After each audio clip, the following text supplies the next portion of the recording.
Deputy Paul Murphy and Ruth Coppinger.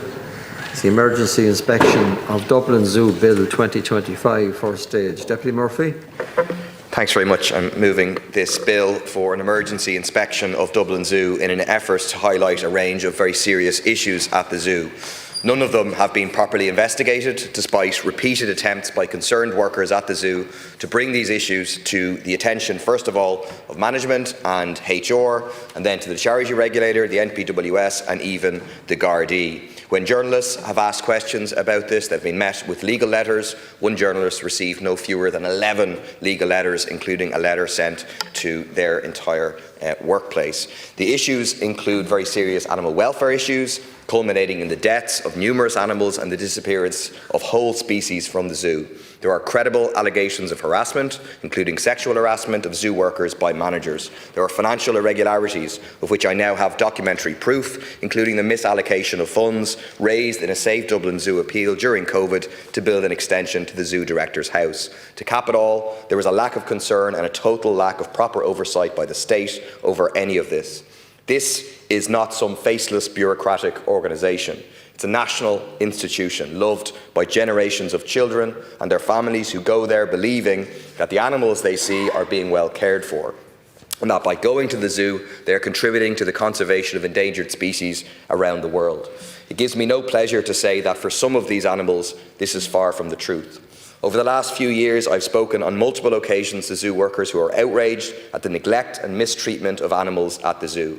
To be clear, in most cases this is down to understaffing and a lack of proper training. It is the fault of zoo management, not at all of the workers.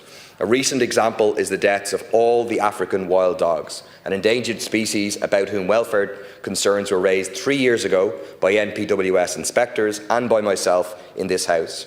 This time, welfare concerns raised by experienced zookeepers weren't investigated in time and all the dogs died. One dog had cancer in the mouth that was left untreated and they had to be put down.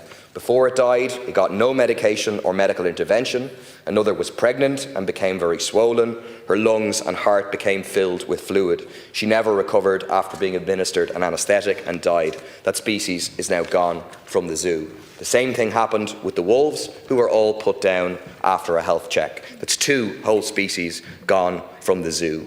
Other animal deaths have included 4 bongo antelopes and a black buck whose leg was snapped in half and left hanging on by a ligament after being inappropriately transported in a horse box. This is a very small, fragile antelope who should never have been moved so roughly. Last weekend, a pregnant cheetah was moved from Photo Wildlife Park to Dublin Zoo on Halloween. She gave birth the next day and all the baby cubs are now dead. She should never have been moved when pregnant. Another incident I've raised in the past was the drugging of a family of elephants who were cruelly separated by zoo management. 2 of them died from stress and the rest of the remaining herd developed herpes, reactivated by stress. Another serious problem at the zoo is harassment, including sexual harassment of workers and a refusal by HR to take appropriate action to protect staff. A female staff member repeatedly complained about being harassed by a male manager. He was eventually suspended for 4 months. During that time, he was at least one occasion sitting outside her house in a car late at night. This was reported to HR, but nothing was done. When she returned to work, the manager followed her around in an intimidating manner. Nothing was done about that either. She was then the only person to be made redundant in the zoo, while the male manager is still a senior member of staff. Last April, the same woman had a brick thrown through her front window. On a previous occasion, when I spoke about issues in Dublin Zoo in the Dáil, the tyres of her car were slashed. In another incident, 3 female members of staff were sexually harassed by a male manager at a conference. A subsequent HR investigation confirmed 3 instances of harassment, still a senior manager at the zoo. The final set of issues relate to the misallocation of funds raised by a Save Dublin Zoo appeal during COVID.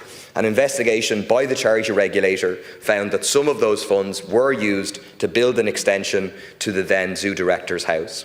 I have a letter here from the zoo, released only under Freedom of Information, admitting that the funds were used for this extension.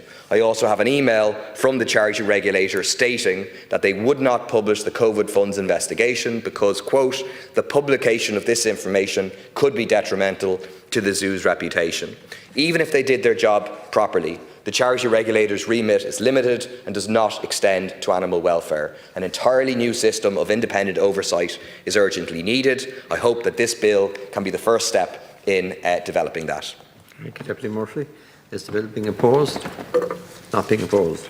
So the motion for leave to introduce is agreed, and I would ask Deputy Murphy to move that the second stage be taken in private members' time. I so move. Agreed?